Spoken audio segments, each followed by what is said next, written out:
Moi! Mun nimi on Jasmin ja mä aloitan vlogaamisen, kuten huomaatte nyt tästä. Tää on mun eka video. Ja silleen, ja mä kerron tässä videossa, keneltä mä sain ideaa ruveta vlogaamaan ja kuka mä oon. Kerron itsestäni niin kun asioita. Ja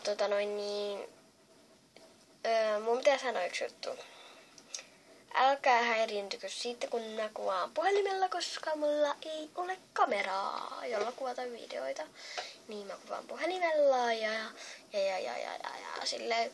Eli mä sain ideaa ruveta vlogaamaan Pinkku Pinskulta, Miisasilta, Tumelta, Marie Veronikalta, Mansikalta, Iinapsilta, Ilona Julialta ja Ilona Julia vlogilta. Eli Ilona Julia ja Ilona Julia vlogi on sama asia, mutta eri kanava.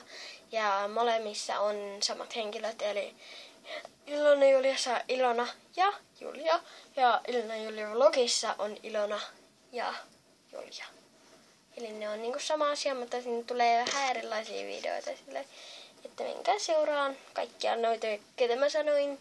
Ja niin mun nimi on Jasmin, te tiedättekin se jo, kun mä sanoin tuossa alussa.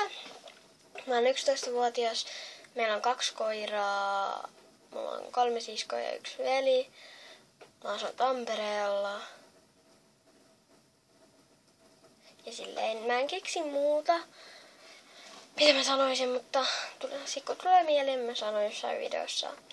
Ja laittakaa tonne alas kysymyksiä tai kommentteja, niin mä teen sitten seuraavan videon 10 parasta kommenttia, niin että kommentteja sinne alas. Ja niin, että video taitaa olla tässä. Moikka!